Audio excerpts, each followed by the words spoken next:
हाँ, तो नमस्कार साथियों। सबसे पहले आप सभी को हमारे यूट्यूब चैनल पर स्वागत है और उम्मीद करते हैं आप लोग बहुत बढ़िया होंगे। अब जो है ना हम लोग जो है यानी कि वास्तविक संख्या में प्रश्नावली प्रश्नावली 1.1 देख रहे हैं, ठीक ना? 1.1 देख रहे हैं। हमने लगभग ऑलमोस्ट जो होगा बेसिक क्लास हमने करवा दिया है, लगभग 2 से 3 वीडियो बना था, जो हमने वीडियो को करवा दिया है, ठीक ना?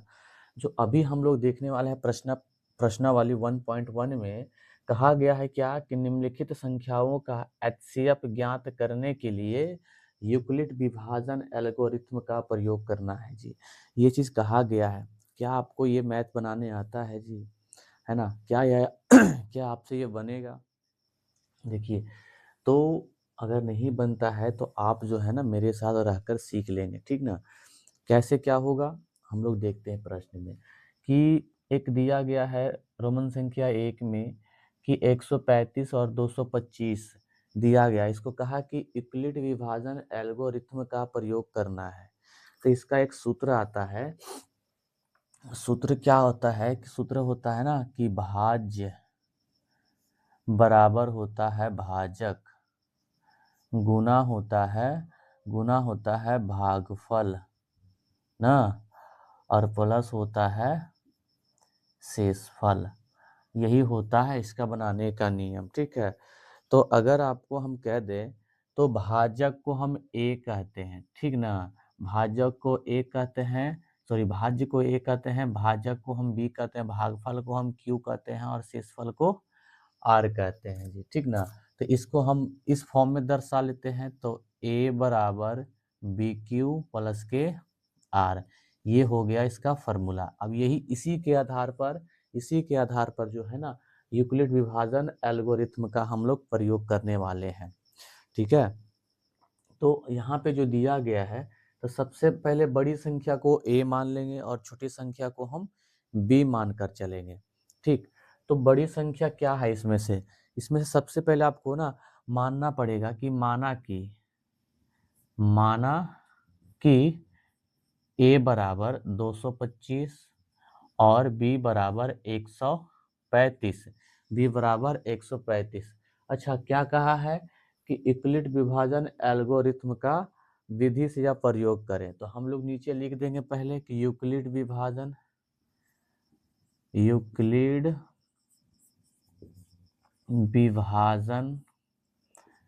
एल्गोरिथ्म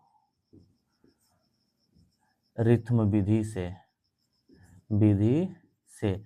तो कौन सा विधि होगा? अगर आपको ये प्रश्न बनाना होगा यूक्लिड विभाजन एल्गोरिथ्म का, है ना, तो आपको ये फार्मूला लगाना पड़ेगा। आपको क्या है फार्मूला? फार्मूला में क्या दिया गया है कि a बराबर बी क्यू प्लस के आर है ना। a बराबर है ना, a बराबर a यानी बी क्यू प्लस के आर है। जहाँ पे जो है ना, जहाँ पे होगा कि जीरो से, है ना, जीरो से यानी कि आर से छोटा होगा जीरो या तो बराबर होगा, ठीक ना? लेकिन जो होगा ना बी से छोटा होता है यार, बी का मान जो होगा बी से यानी छोटा होगा आर, ठीक है? या तो आर से छोटा होगा जीरो या तो जीरो का बराबर होगा, यानी आर बराबर हो सकता है, ये कंडीशन होता है, ठीक ना? बनाने के लिए हम लिखेंगे ना चरण फर्स्ट में हमने चरण फर्स्ट को लिखा है। तो सबसे पहले जो बड़ी संख्या में ना छोटी संख्या से भाग लगाना है। क्या दिया गया है कि 225 है, हमें भाग लगाना है, ठीक ना? भाग क्या लगाना है इतना से? तो 135 से, ठीक है? 135 से कितने बार में लगाएंगे? एक बार में लगाएंगे, ठीक है? एक बार में लग जाएगा 135। जीरो यानी कि 5 में से 5 जाएगा, जीरो बचेगा, और 12 में से 3 जाएगा तो 9 बचेगा। इधर कट गया, इधर बचा क्या क्या है, इधर आया क्या है? तो यहाँ पे आप जो देखेंगे ना तो ये हो गया a का मान, है ना? ये हो गया a का मान, सॉरी a का मान ये होगा नहीं, हाँ ये वाला हो जाएगा। ये हो जाएगा a का मान, ये हो जाएगा b का मान, ये हो जाएगा q का मान, ये हो जाएगा r का मान, ठीक? ये इसी तरह से हम लोग आगे इसको अभी हम लिखेंगे, ठीक है? चलिए, तो इसी के आधार पर हम लिखते हैं। तो a का मान कितना लिखा गया है कि 25 बराबर में b का मान कितना है 135 गुने और q का मान कितना है 1 है ना, और प्लस का r का मान कितना दिया गया है 90। क्या क्या यहाँ पे r बराबर 0 है? नहीं है, है ना, तो लिखना पड़ेगा r बराबर 0 नहीं है। ठीक, r बराबर 0 नहीं है। अब लिखेंगे हम चरण दूसरा में, चरण दूसरा जब तक 0 नहीं होगा हम बनाते जाएंगे। चरण दूसरा में, तो चरण दूसरा में जो होगा ना, अब इस चीज को मिटा दीजिए आप। ठीक है, इस चीज को मिटा देना है और आपको जो है ना बड़ी संख्या में लगाना है छोटी संख्या से भाग, तो 135 हो जाएगा बड़ी संख्या। अब कितने बार में हम लगाएंगे? फिर से एक बार में हम लगाएंगे। लिखना है एक यानी कि 90। ठीक है ना, यानी ये 5 का तो 5 हो जाएगा। अब 13 में से 4 जाएगा तो यानी 13 में से 9 जाएगा तो कितना बच जाएगा? 4। तो यहाँ पर ये हो गया ए, ये हो गया बी, ये हो गया क्यू, ये हो गया आर। चरण दूसरा में हमें लिखना है कि ए का मान कितना है 135 बराबर में, है ना, बी का मान कितना दिया गया है 90 और गुने क्यू का मान दिया गया है 1 और प्लस में, है ना, और आर का मान आया है 45। यहाँ पर भी क्या है लिखेंगे, यहाँ यहाँ यहाँ आर बराबर 0 नहीं है। ठीक ना, आर बराबर 0 नहीं है। जब 0 नहीं है तो आगे हम लोग बनाएंगे अभी। ठीक, चरण तीसरा बनाएंगे हम। ठीक ना, चरण तीसरा में जब हम चरण तीसरा बनाएंगे तो चरण तीसरा में फिर से अभी चीज को मिटा देंगे, हम चीज को मिटा देंगे। अब भाग लगाना है फिर से 90 में। ठीक है ना, 90 में भाग लगाना है। कितने बार में? तो 45 दूना 90 होता है। यहाँ पे 0 का मान आ गया, ये हो गया ए का मान, ये हो गया बी का मान, ये क्यू का, ये आर का मान। ठीक, आर का मान चरण तीसरा में लिखना पड़ेगा। ए का मान आ गया 90, है ना, बराबर में बी का मान कितना दिया गया है तो 45 आया है, गुने गुने, है ना, क्यू का मान कितना आ गया है 2 और प्लस में 0। तो लिखेंगे यहाँ आर बराबर 0 है। ठीक है ना, आर बराबर 0 है। लेकिन हमें इसमें कहा क्या है, HCF निकालने के लिए। तो HCF, अब यहाँ तो मान आ गया 0, तो HCF कैसे निकलेगा? जो जो यहाँ पे जो लास्ट का बी वाला मान जो होता है ना, जो बी वाला मान है जिससे कटकर मान 0 होता है, वही आपका बी कहलाएगा।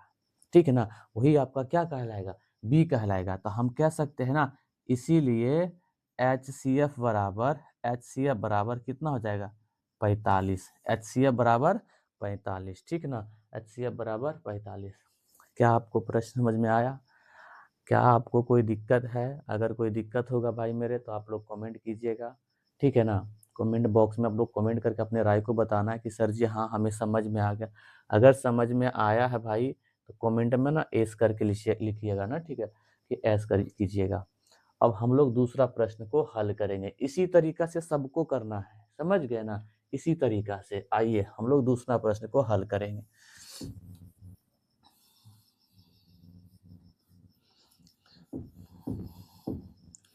ठीक, चलिए अब हम लोग दूसरा प्रश्न को लेते हैं। बुक में क्या दिया गया है? दूसरा प्रश्न कि 196, है ना, और 38, 100 दूसरा नंबर का है 196 और 38,220 है ना। 196, 38,220, है ना, 20 दिया गया है। तो ये बुक में है हमारे पास। देखिए ये NCERT का बुक है, हम इसी से पढ़ाते हैं आप सभी को। ठीक है ना, आप लोग के पास भी NCERT बुक होना चाहिए। ठीक, देखिए ये हो गया आपका। ठीक ना, कहाँ गया? चलिए यहाँ पे है, हम लोग आगे भी देखते हैं। तो इसको उसी तरह से भाग लगाना है, तो सबसे पहले हमको लिखना पड़ेगा, यानी मानना पड़ेगा कि माना क्या कि A बराबर 38,220, कॉमा, और B बराबर कितना है 196। B बराबर कितना हो जाएगा 196। तो 196 हो गया। तो 196, तो इसको कौन सा नियम से बनाते हैं? तो यूक्लिड विभाजन एल्गोरिथ्म से, है ना। तो लिखेंगे यूक्लिड विभाजन एल्गोरिथ्म से, रिथम विधि से है ना। तो यूक्लिड विभाजन एल्गोरिथम के विधि से बनाना है आपको। तो बनाने का नियम क्या कहता है कि a बराबर बी क्यू प्लस के आर, है ना। a बराबर क्या हो जाएगा, a बराबर बी क्यू प्लस के आर।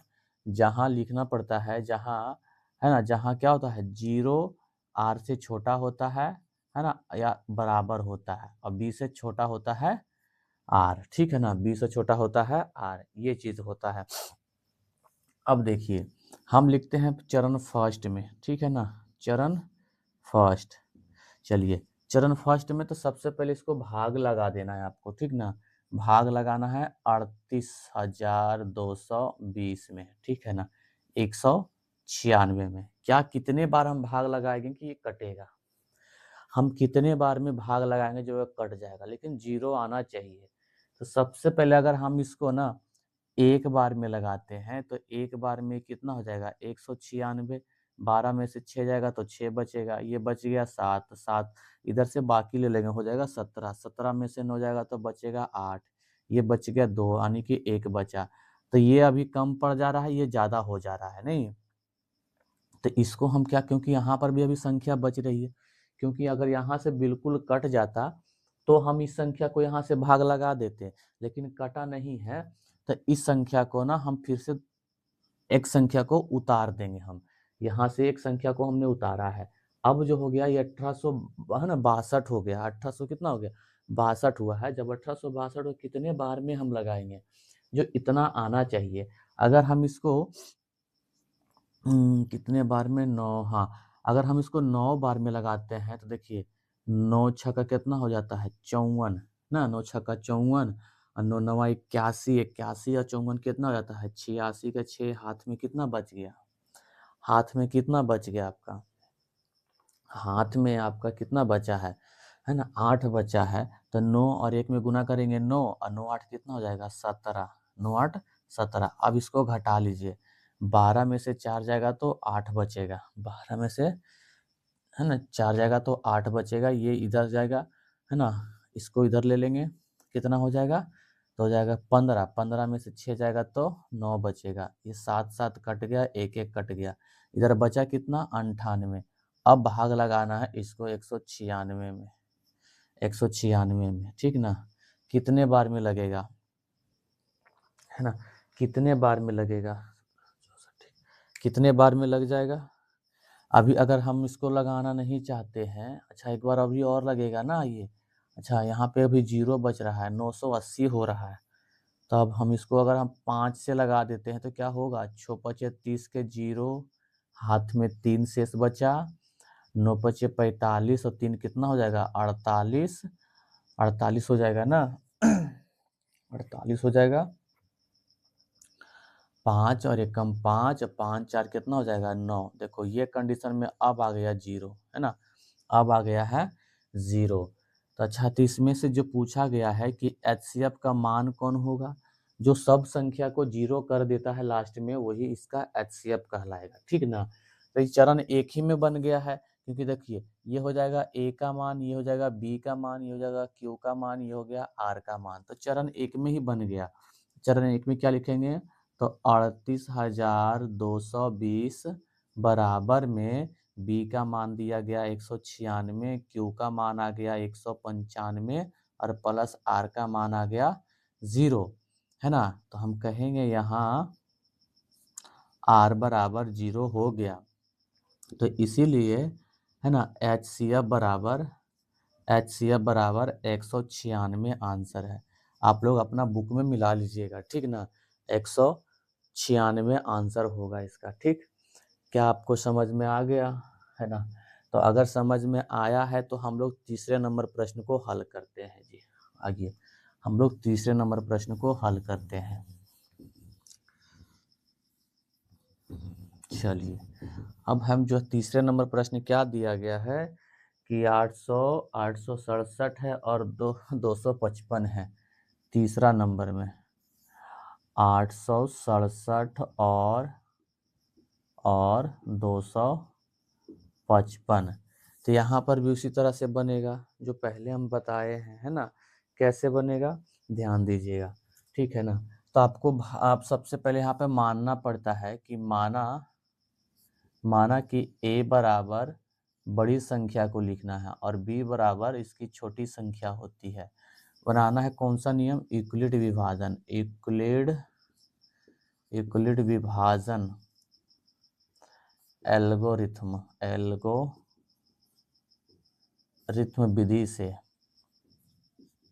विधि से, ठीक है। तो फार्मूला क्या होता है, तो a बराबर बी क्यू प्लस के आर, है ना। यहाँ पे 0 r से छोटा होता है, बराबर भी होगा, यहाँ b से छोटा होता है r, ठीक। इसी प्रकार हमें बनाना है। तो हम लिखेंगे पहला चरण फर्स्ट लिखेंगे, ठीक है ना, कि कितने चरण में ये बन पाता है। तो हम इसको भाग लगाएंगे कितने में, तो 867 में 255 में, 255 से हमको भाग लगाना। कितने बार लगा देंगे जब उसका बनेगा। अगर हम इसको 3 बार में लगाते हैं तो 3 पचे 15 के 5 शेष रहा हाथ, 3 पचे 15, 1 16 के 6 हाथ रहा 1 3 3 दूनी 6 और 6 और 1 कितना हो जाएगा 7, ये आ गया इतना। अब इसको घटाना है तो 7 में से 5 जाएगा तो 2, ये बच गया 0, ये हो गया 1, यानी कि 102 बच गया। तो पहला चरण में लिखना पड़ेगा हमें। पहला चरण में क्या हो जाएगा, ए का मान है 867 बराबर में बी का मान दिया गया है 255 और क्यू का मान आ गया 3 और प्लस शेष कितना बच गया 102। लिखना पड़ेगा यहाँ जो है r बराबर 0 नहीं है। अब लिखेंगे चरण दूसरा में। चरण दूसरा में क्या बताना है, अब इसको भाग लगाना है कितना 255 में, 255 में कितने बार लगा देंगे भाग हम, है ना, कितने बार लगा देंगे। अगर इसको हम 2 बार लगाते हैं तो 2 दूनी 4 हो गया, इसका कितना हो जाएगा 2 दूनी 4 हो गया, 2 दूनी 4, ये हो जाएगा 0, है ना, 0 2 एकम 2, कितना हो गया 204, ठीक है ना 204। जब 204 हो गया तो इसको घटाना है तो 1 शेष बचेगा, इधर कितना बच गया, इधर बच गया 5, इधर क्या हो गया कट गया।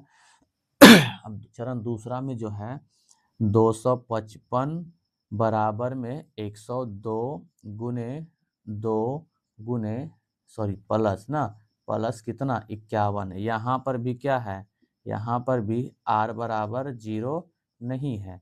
यहाँ भी चरण अब तीसरा लिखेंगे हम लोग, चरण तीसरा। अब इसको भाग लगाना है, फिर से भाग लगाना है 102 में, कितने बार में लग जाएगा, तो 2 बार में।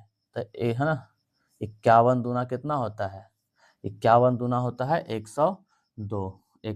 तो चरण आने के लिख देंगे तीसरा में 102 बराबर में 51 गुने 2 और प्लस के 0। लिखना पड़ेगा यहाँ r बराबर 0 है ना। r बराबर जब 0 है, जो संख्या लास्ट में 0 करके लाया है वही HCF कहलाया। तो HCF बराबर कितना हो जाएगा, HCF बराबर 51 आंसर है ना। HCF बराबर कितना है 51 आंसर होगा आपका, ठीक ना। क्या आपको प्रश्न कैसा लगा है, आपको लिए ना हम एक चीज आपको ना एक देते हैं HW के तौर पर, आप इसको कमेंट करके बताना है इस प्रश्न का हल क्या होगा। आपको हम देते हैं कि 125 और 600 का, है ना, 600 का निकाल के देना है कि HCF क्या होगा। ये आपको कमेंट बॉक्स में इसका आंसर करके देना है भाई मेरे, ठीक ना, कमेंट बॉक्स में आंसर करना है इसको, ठीक है। तो ये हमारा 1 नंबर का जितना रोमन संख्या 3 गो था, हमने 3 गो करा दिए हैं, बाकी बाद में आपको कराएंगे हम। इसी टाइप का प्रश्न आपको जब एग्जाम का टाइम आएगा ना, तो आपको खूब सा ढेर सारा करवाएंगे, तो आप यहाँ से 2 नंबर फिक्स कर लेंगे आप, ठीक है। चलिए अब आगे हम लोग देखते हैं। अब आएगा हमारा 2 नंबर प्रश्न, कितने नंबर आ जाएगा 2 नंबर। चलिए 2 नंबर प्रश्न, अब हम लोग देखते हैं 2 नंबर प्रश्न को। 2 नंबर,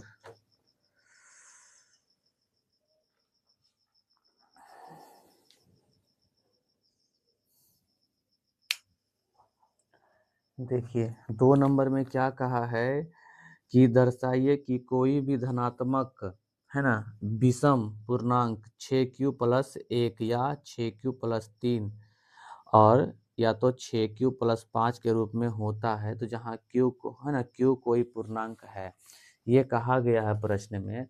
अच्छा, तो आपको अगर इस चीज़ को समझना है ना, तो थोड़ी सी आपको ना बेसिक क्लास में थोड़ा सा जाना पड़ेगा, थोड़ी सी चीज़ के लिए, है ना। आपको एक चीज़ ना बेसिक सीखना पड़ेगा, थोड़ा सा लिए आपको थोड़ा सा ना बेसिक में जाना पड़ेगा।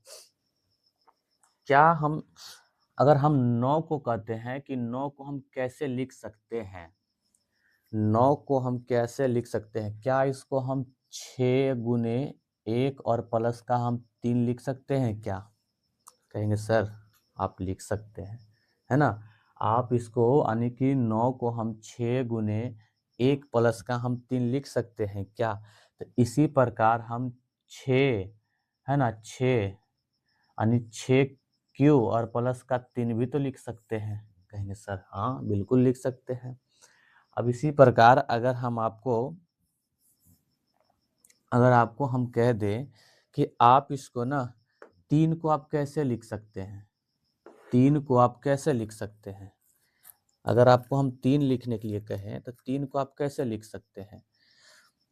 ठीक है ना, ठीक है ना। आगे हम देखते हैं दूसरा, 3 वाला नहीं और कुछ देखते हैं। चलो लंबी लेते हैं, बड़ा। 17 को कैसे लिख सकते हैं, 17 को कैसे लिखेंगे, 17 को आप कैसे लिखेंगे, 17 को आप कैसे लिखेंगे? तो देखिए, तो आपको अगर 17 लिखना होगा तो आप 6 और गुने 2 करेंगे और प्लस का 5 करेंगे कि 6 दूनी 12 और 5 कितना हो जाता है 17, होगा नहीं होगा? तो इसी चीज़ को आप 6 और q और प्लस का 5 भी तो लिख सकते हैं। कहेंगे सर हाँ बिल्कुल लिख सकते हैं। अगर आपको हम कहें आप 11 को कैसे लिख सकते हैं, 11 को आप कैसे लिख सकते हैं? तो आप लिखेंगे ना कि 6 और गुने 1 और प्लस का आप 5 लिखेंगे, इस प्रकार का हाँ, इसको भी आप लिखेंगे कि यानी कि 6 और q प्लस के 5 होगा। अगर आपको 19 का लिखना होगा तो 19 को आप कैसे लिखेंगे, ये समझने के लिए आपको हम बता रहे हैं, ताकि जो प्रश्न को हल करेंगे अभी बुक के साथ तब काफ़ी आसानी होगा आपको, ठीक ना। तो अगर 19 को लिखना होगा तो 19 को आप कैसे लिखेंगे, तो आप लिखेंगे 6 और गुने 3 और प्लस का 1 लिखेंगे।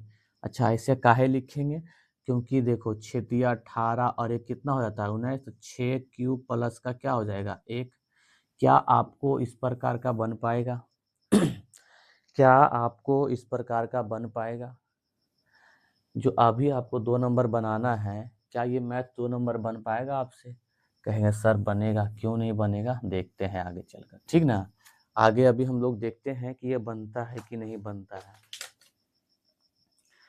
तो यहाँ पे मानकर चलते हैं कि माना कोई धनात्मक पूर्णांक a है, ठीक ना। हम मान लेते हैं कि माना कोई धनात्मक पूर्णांक a है। मानकर चलते हैं कि माना कोई धनात्मक पूर्णांक a है। जब a है तो हम इसको b बराबर क्या मान सकते हैं, b बराबर हम 6 मान लेंगे, क्योंकि b के जगह पर हमको 6 रखना है जी, ठीक ना, क्योंकि हमको 6q चाहिए। तब हम मानकर चलते हैं कि b बराबर 6 मान लेते हैं। तो जब 6 मान लेते हैं तो r बराबर हम कुछ भी मान ले लेंगे, 0 1 2 3 4 डॉट डॉट के अनंत तक जाएगा ये। हाँ, बात समझ में आ रहा है जो आपको हम कह रहे हैं? जो ये मैथ जो प्रश्न में दिया गया है कि हमें इस प्रकार का चाहिए, है ना, कहाँ गया है जी, हाँ, तो इस जहाँ ये दिया गया है तो हमको इस प्रकार का हमको पहले करना पड़ेगा, ठीक ना। यानी कि b बराबर 6 तो r बराबर आप इनमें से कुछ भी ले सकते हैं कि नहीं ले सकते हैं, हम ले सकते हैं, ठीक ना। जब हम ले सकते हैं तो इसको कौन सा नियम से बनाना है, तो यूक्लिड विभाजन प्रमेय से लिखना पड़ेगा, यूक्लिड विभाजन प्रमेय से। तो यूक्लिड विभाजन हम प्रमेय से इस चीज को हल करेंगे, ठीक ना। तो हल करने के लिए सबसे पहले हम क्या करते हैं, तो a बराबर, है ना, a बराबर bq प्लस के r, जहाँ पर जहाँ पर क्या होता है, 0 r से छोटा होता है या तो बराबर होता है। अब r जो होता है ना b से छोटा होता है, r जो होता है b से छोटा होता है, ठीक ना। तो अगर हम मानकर चलते हैं कि जहाँ, देखो लिखते हैं कि जहाँ r फंक्शन ऑफ हम 0 ले लेते हैं, r फंक्शन ऑफ अगर हम 0 ले लेते हैं तो क्या होगा, हम r फंक्शन ऑफ 0 ले लेते हैं तो क्या होगा, हैं? r फंक्शन ऑफ हम पहले 0 ले लेते हैं, क्योंकि हमने 0 से स्टार्ट किया है, तो आप 0 ले लो, 1 2 3 4 5 6, अब जहाँ तक मर्जी आप जा सकते हैं, ठीक ना।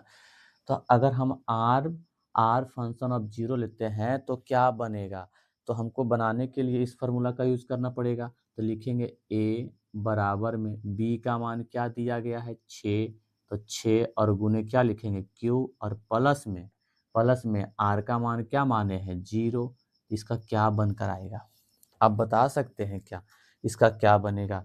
तो 6 और q में गुना करेंगे तो 6q आ जाएगा, क्योंकि प्लस 0 तो जुटेगा नहीं, तो ये हो गया। अगर आपको लिखेंगे कि जहाँ r बराबर अगर हम 1 लेते हैं, यानी कि r फंक्शन ऑफ 1 लेते हैं, तो a बराबर 6 गुने, है ना, 6 गुने क्या हो जाएगा q, क्योंकि b का मान जो है यहाँ हमने 6 माना है और r का मान 1 है। इसको कैसे लिखेंगे, तो 6q प्लस का 1 लिख सकते हैं क्या, सर कहेंगे बिल्कुल लिख सकते हैं, है ना, हम बिल्कुल लिख सकते हैं इस प्रकार का। अगर हम लिखते हैं कि जहाँ अगर आपको r फंक्शन ऑफ 2 रखना हो तो 2 रख सकते हैं, तो a बराबर 6 गुने q प्लस का क्या लिखेंगे 2 बराबर में, तो 6 और q प्लस का 2 हो जाएगा। इसी प्रकार हम जहाँ r फंक्शन ऑफ 3 रखेंगे बराबर में, तो a, है ना, 6 गुने q प्लस का कितना हो जाएगा 3, तो 6q प्लस का क्या हो जाएगा 3। लिखेंगे जहाँ r फंक्शन ऑफ हम 4 रखेंगे, तो a बराबर 6q, है ना, प्लस का 4, तो 6q प्लस का क्या हो जाएगा 4। हम इसी प्रकार हम जहाँ मर्जी तक जा सकते हैं और भी आगे लिख सकते हैं। देखो लिखेंगे जहाँ कि r फंक्शन ऑफ 5 लिखेंगे तो बराबर में, तो a बराबर में 6 गुने q लिखेंगे और प्लस का क्या लिखेंगे 5, तो 6q और प्लस का कितना हो जाएगा 5। तो हमें ये चीज़ करने के लिए कहा गया था, जो ऑलमोस्ट हमने कर दिया है, कि बुक में दिया गया था, बुक में क्या दिया है, बुक में दिया है कि दर्शाइए कि कोई, है ना, कोई भी धनात्मक विषम पूर्णांक 6q plus 1, 6q plus 3, 6q plus 5 के रूप में, और q कोई पूर्णांक हो। तो देखो अगर देखा जाए तो यहाँ पर देखिए हमने 6q प्लस 1, 6q प्लस 3 और 6q प्लस 5, हमें यही 3 को लेना है जो धनात्मक पूर्णांक हो और विषम संख्या, हमको सम संख्या नहीं लेना है, विषम संख्या लेना है। तो देखिए 1 भी विषम संख्या हो गया, ये 3 भी विषम संख्या हो गया, और 5 भी विषम संख्या है, ठीक। जब विषम संख्या है तो हमें विषम संख्या वाला लेना पड़ेगा और उस चीज़ को लिखना पड़ेगा, ठीक ना। क्या क्या आया है, अच्छा सबसे पहले जो इसमें से सम संख्या भी आया है, सम संख्या क्या हो गया, देखिए 2 हो गया, 4 हो गया, यहाँ पर 6q है, ये हमारा क्या है सम संख्या है। तो हम क्या लिख सकते हैं इसको, कहेंगे इसलिए क्या क्या है कि 6q कॉमा और क्या है 6q प्लस का 2, उसके बाद है 6q प्लस का कितना है 4, है ना। ये जो दिया गया है और 4 जो है ये धनात्मक सम पूर्णांक है, क्या है, तो धनात्मक सम पूर्णांक है, पूर्णांक है ना। ये जो दिया गया है, हमें धनात्मक विषम पूर्णांक चाहिए, लिखना पड़ेगा इधर कि हमें धनात्मक विषम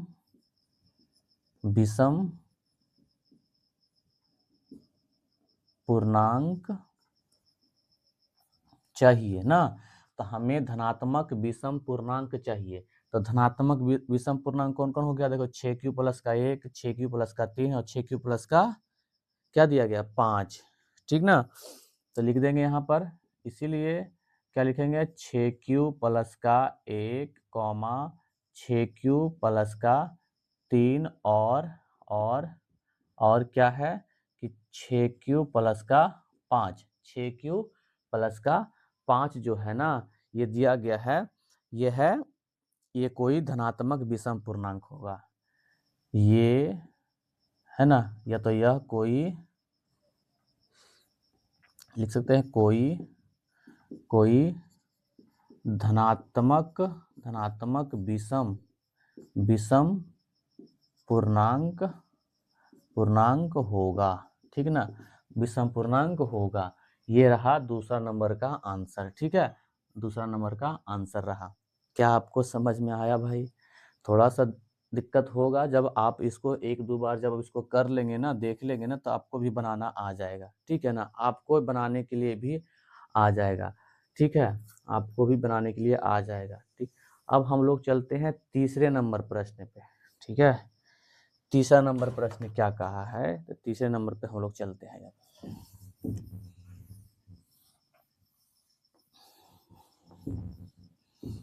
चलिए अब हम लोग तीसरे नंबर प्रश्न को हल करते हैं। तीसरा नंबर प्रश्न क्या कहा है? तीसरा नंबर प्रश्न कहा है कि किसी परेड में 616 सदस्यों वाली एक सेना आर्मी के टुकड़े को 32 सदस्यों वाले आर्मी, है ना, एक आर्मी बैंड के पीछे मार्च करना है, तो दोनों समूहों को समान संख्या वाले स्तंभ की मार्च करना है, तो उन स्तंभ की अधिकतम संख्या क्या है जिसमें से वो मार्च करना चाहते हैं। यानी कि वो 616 वाले एक यानी कि पूरे आर्मी कैंप है ना, वहाँ पे उतना फौजी है, ठीक ना, सदस्य है, उसमें से उसको ना 32 टुकड़ों के सदस्य बनाया गया है 616 में से। यानी कि ये 616 जो दिया गया है, इनमें से ना 32 भाग में बांट दिया गया है, 32 भाग में बांटा गया है, ठीक है ना। तो उनमें से पूछ रहा है कि सबसे अधिकतम संख्या वाला समूह क्या होगा, है ना, मार्च क्या होगा। तो हम लिखेंगे स्तंभों की संख्या टोटल कितनी है, यहाँ पे लिखना पड़ेगा हमें। तीसरा नंबर में क्या दिया गया है कि स्तंभों की अधिकतम संख्या ना, स्तंभों की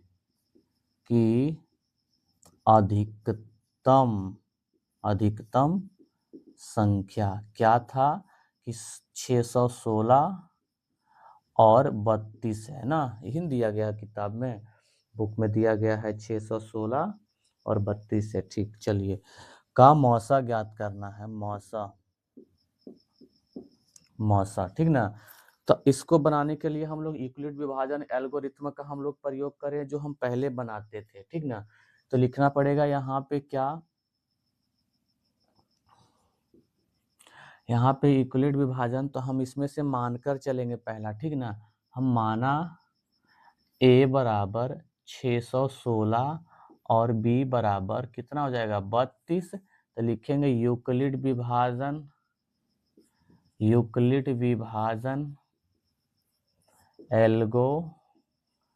एल्गोरिथ्म से, है ना, एल्गोरिथ्म से, यूक्लिड विभाजन एल्गोरिथ्म से इसका बनाना है विधि से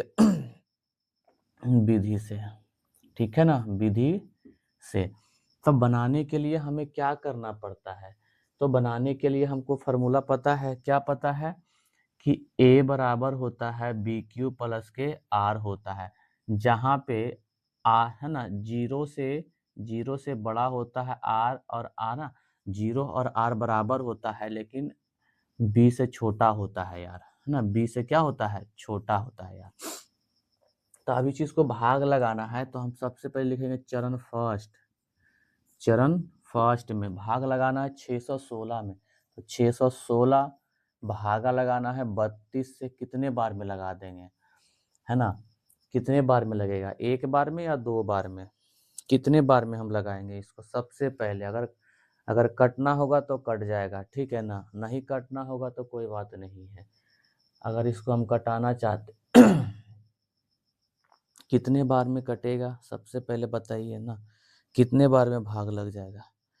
अगर इसको हम एक बार में तो लगेगा नहीं, लग जाएगा क्या, लगना तो चाहिए। एक बार में लगाते हैं 32, ठीक, 11 में से 2 जाएगा तो 9 बचेगा। इधर कितना बच गया, इधर बच गया 5, 5 में से 2 जाएगा 29 हो गया, नहीं होगा।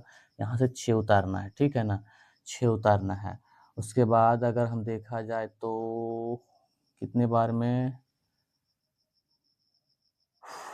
कटेगा क्या, 9 बार में लगाते हैं तो होगा, 9 बार में देखते हैं, 9 बार में तो 9 दूनी 18 के 8 हो गया, हाथ में 1 शेष रहा 9, है ना। उसके बाद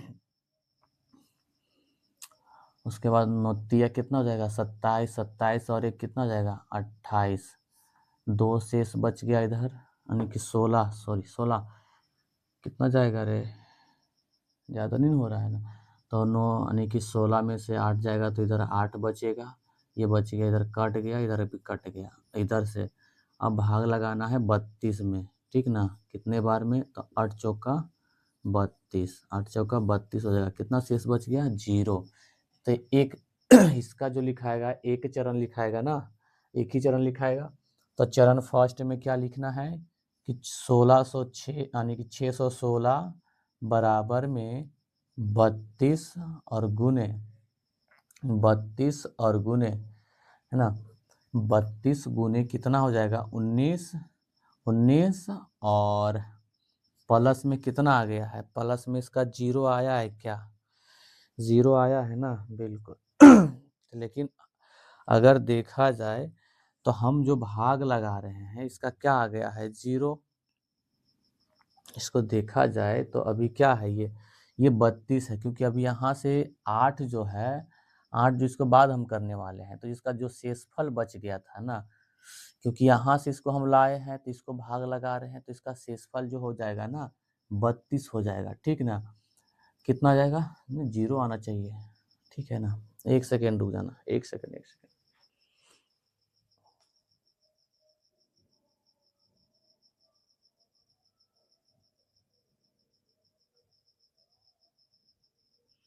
बुक में क्या दिया गया है, बुक में रुक जाना 1 सेकेंड भाई मेरे। अच्छा 32 सदस्यों वाली तो सबसे अधिकतम, ठीक, तो इसका 32 आ जाएगा यहाँ पे शेषफल, ठीक ना। शेषफल कितना आ जाएगा, तो 32 आ जाएगा। जब 32 आ गया है तो यहाँ पर लिखेंगे, क्योंकि 0 नहीं आया है तो लिखना पड़ेगा यहाँ यहाँ क्या हो जाएगा, r बराबर 0 नहीं है। अब हम लिखेंगे चरण दूसरा में, ठीक है ना, चरण दूसरा में करके देखते हैं कि होगा कि नहीं होगा, कि ये जो बना है यहाँ पे जो बना था, है ना, यहाँ जो बना था ना, यहाँ तक 0 नहीं आया है, 0 कौन सा आया, यहाँ से यहाँ तक की 0 आया, ये चरण दूसरा में बन गया है। बात समझ में आ रहा है क्या, जो हम कहना चाह रहे हैं, यहाँ से यहाँ तक में 0 नहीं आया है, यहाँ से यहाँ तक नहीं, 0 जो आया ना यहाँ से यहाँ तक वाले भाग में आ गया 0, तो उस भाग को हमें लिखना पड़ेगा। तो चरण दूसरा में लिखाएगा कि 32 बराबर में 8 और गुने 4 और प्लस का 0 हो जाएगा, है ना, प्लस का 0 हो जाएगा। तब लिखेंगे यहाँ r बराबर 0 है ना, r बराबर 0 है। तो जहाँ से 0 लाता है उस संख्या को हम HCF कहते हैं। तो HCF बराबर कितना हो गया 8, HCF बराबर 8 हो गया। क्या आपको 3 नंबर में कोई दिक्कत है, कोई परेशानी, कोई दिक्कत नहीं होना चाहिए मेरे भाई, ठीक ना। चलिए आगे हम लोग देखते हैं।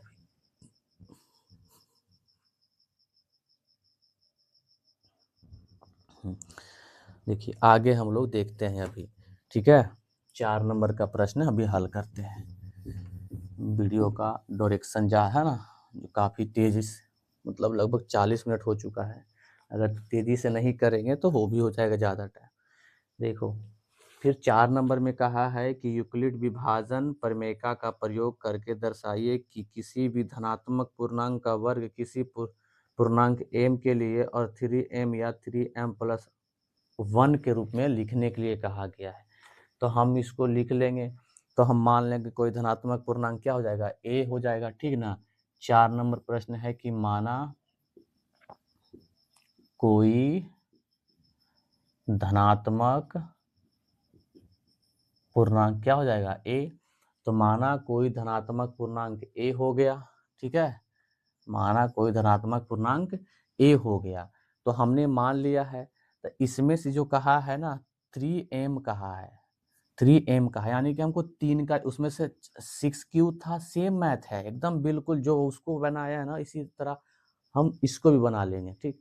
तो वहाँ पर 6q था, यहाँ पर 3m है, तो हम मानकर चलते हैं कि b बराबर क्या हो जाएगा, b बराबर जो होगा, b बराबर 3 हो जाएगा, b बराबर 3 हो जाएगा, तो r बराबर हम मान लेंगे अपने हिसाब से, ठीक ना।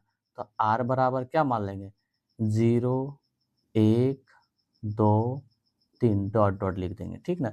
इसी प्रकार हम मानकर चलते हैं। तो आगे भी बनाएंगे हम लोग, तो यहाँ पर लिखना पड़ेगा यूक्लिड विभाजन, यूक्लिड, क्योंकि यूक्लिड विभाजन से बनाने के लिए कहा था, यूक्लिड विभाजन, विभाजन एल्गोरिथ्म से, ठीक ना, विधि से, विधि से, तो एल्गोरिथ्म विधि से बनाना हमें, ठीक है। तो इसका फार्मूला क्या होता है कि a बराबर बी क्यू प्लस के आर, जहाँ है ना 0 r से छोटा होता है या तो r के बराबर होगा, लेकिन b से छोटा होता है r। तो अब इस चीज़ को बनाना है, यही सेम रूल पे बनाना है। जब हम है ना, जब हम क्या कि r फंक्शन ऑफ अगर हम 0 रख लेते हैं, r फंक्शन अब अगर हम 0 ले लेते हैं तो क्या होगा, क्योंकि यहाँ पे दिया गया है कि कोई धनात्मक पूर्णांक को हमने a मान लिया है, ठीक है ना। तो a को जो माने हैं तो a कहाँ हो जाएगा, तो a को हम a स्क्वायर लिख सकते हैं क्या, बिल्कुल लिख सकते हैं, बराबर में b का मान क्या माने हैं, b का मान क्या हो गया बताइए। तो b का मान जो हो जाएगा ना, यहाँ पे कह रहा है वर्ग, कहा है वर्ग निकालने के लिए कह रहा है प्रश्न में, ठीक है ना। आप लोग प्रश्न को ध्यान से देखेंगे तब जाकर समझ में आया कि प्रश्न में कहा क्या रहा है, ठीक। तो यहाँ पे वर्ग कह रहा है, तो वर्ग निकालने के लिए कह रहा है बुक में ना, तो वर्ग धनात्मक पूर्णांक कह रहा है, देखिए यहाँ पे 4 नंबर का है ना, वर्ग किसी का भी। तो देखिए, तो अब यहाँ पे इसको लिखेंगे 3q प्लस का 0 का स्क्वायर हो जाएगा, क्योंकि r का मान हमने पहले 0 लिया है, तो यहाँ पे 0 हो जाएगा, 3q हो जाएगा, ठीक ना, बराबर में तो 3a यानी 3q का होल स्क्वायर है ना, बराबर में, अब 3 का स्क्वायर करेंगे तो 9 हो जाएगा, और q का q स्क्वायर, ठीक है, तो q का q स्क्वायर हो जाएगा। अब इसी प्रकार अगर हम आगे करना चाहते हैं तो क्या होगा, अगर हम यहाँ पे जो है ना 3 ले लेते हैं, ठीक है, 3 ले लेते हैं 3 ले लेते हैं तो क्या होगा, तो यहाँ पर हो जाएगा ना 3q का q हो जाएगा बराबर में, 3q का q हो जाएगा बराबर में, तो इसके जगह पर हम q के जगह पर 3m भी तो लिख सकते हैं ना, q के जगह पर हम 3m भी तो लिख सकते हैं, क्या नहीं लिख सकते हैं, हम लिख सकते हैं, ठीक ना। यहाँ हम इसको लिख सकते हैं, लिखेंगे यहाँ पर जहाँ क्या लिखाएगा, जहाँ लिखाएगा ना 3q का q बराबर क्या हो जाएगा, m हो जाएगा, बराबर m होगा, ठीक है, बराबर क्या हो जाएगा, m हो जाएगा। अब इसी प्रकार जब हम r फंक्शन ऑफ अगर हम 1 लेते हैं, r फंक्शन ऑफ अगर हम 1 लेते हैं तो क्या बन पाएगा, तो r फंक्शन ऑफ 1 जब लेंगे ना तो a का होल स्क्वायर हो जाएगा, बराबर हम करेंगे, बराबर जब हम करेंगे तो यहाँ पर क्या हो जाएगा, तो 3q और प्लस का 1 का होल स्क्वायर हो जाएगा, तो ये a प्लस बी के होल स्क्वायर में टूटेगा, ये जो मान दिया गया है तो a प्लस बी के होल स्क्वायर में टूट जाएगा, तो इसको हम a स्क्वायर और इसको हम b है ना, इसको हमने a मान लिया है और इसको क्या मान लिया है b, इसका फार्मूला क्या होता है a स्क्वायर प्लस का b स्क्वायर, तो ई हो जाएगा a, तो यहाँ पर लिखेंगे 3a का स्क्वायर प्लस में क्या हो जाएगा 2 गुने 3q, सॉरी यहाँ पर q होना चाहिए ना, 3q गुने 1 और प्लस का क्या हो जाएगा 1 का स्क्वायर होगा या नहीं होगा, बिल्कुल। अब जब इसको हम करेंगे तो 3 तिया 9q स्क्वायर हो जाएगा, प्लस में ये क्या 1 और 2 में हम गुना करेंगे 1 और 2 में गुना करेंगे तो 2 होगा, फिर 3 दूनी कितना हो जाएगा 6, तो 6q और प्लस का कितना हो जाएगा 1, प्लस का 1 हो जाएगा, यहाँ से 1 का स्क्वायर करेंगे तो 1 हो जाएगा। इसके आगे अगर आप बनाना चाहते हैं तो आगे आप चाहें तो यहाँ से 3 का कॉमन ले सकते हैं, तो 3 का कॉमन लेंगे, 3 से 3 कट गया, यहाँ पर क्या बचा क्यू स्क्वायर प्लस में 3 दूनी कितना हो गया 6, है ना 6 क्यू और प्लस का 1, है ना, प्लस का क्या बच गया 1, यहाँ क्यू हो गया, यहाँ पे कितना हो जाएगा 3, ठीक है। तो अब देखिए इसके जगह पर अगर हम चाहते हैं, अगर इसके जगह पर हम चाहे तो इसको ऐसे भी तो लिख सकते हैं ना, इसको तो ऐसे लिख सकते हैं ना कि 3m प्लस का क्या लिख सकते हैं 1, 3m प्लस का 1 तो लिखेंगे, देखो जहाँ ये बताना बहुत जरूरी है कि जहाँ m बराबर में क्या आ गया है 3q स्क्वायर और प्लस का 2q लिए हैं, ठीक है ना, 2q लिए हैं, यही आगे अब यहीं तक इसका बन पाएगा, ठीक है ना। तो अतः किसी धनात्मक पूर्णांक का वर्ग पूर्ण, है ना, पूर्णांक m के लिए m या m, है ना, q 3q के रूप में हम होता है, तो लिख सकते हैं कि अतः ये कोई खास नहीं है, एग्जाम में बहुत कम आता है, ठीक है ना। अतः किसी धनात्मक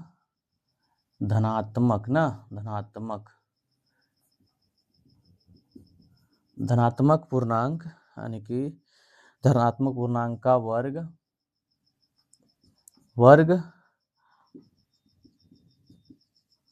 पूर्णांक m के लिए 3m या 3q प्लस 1 के रूप का होता है, बस इतना लिखना होता है, आपने लिख देंगे काम हो जाएगा आपका, ठीक है ना। अगर कोई दिक्कत होगा कहीं पे, अगर टॉपिक समझ में नहीं आएगा तो आप लोग मेरे व्हाट्सअप चैनल है, इसको आप जिस चैनल पर आप देख लें उसी नाम का व्हाट्सअप चैनल है, उसको आप फॉलो करके ना वहाँ पे आप फोटो को सेंड करेंगे, हम आपको रिप्लाई करेंगे, ठीक है ना, हम आपको वहाँ पर रिप्लाई जरूर करेंगे, ठीक। आगे हम लोग देख लेते हैं अभी इसका, क्या 5 नंबर भी बना दे क्या 5 नंबर भी बना दे क्या, बताइए। 5 नंबर का भी बनाने का नियम सेम है, इसी का जैसा है, ठीक है ना, बिल्कुल एकदम इसी जैसा है, एकदम सेम है। 5 नंबर का भी प्रश्न क्या है, बिल्कुल सेम है, अगर आप कहें तो हम बना देंगे जी, ठीक है। आप कमेंट करके बताएं कि हाँ सर हमें चाहिए, ठीक है, कमेंट कीजिए, हम बना के देंगे आपको। चलिए तो मिलते हैं नेक्स्ट वीडियो में, अभी के लिए जय हिंद जय भारत।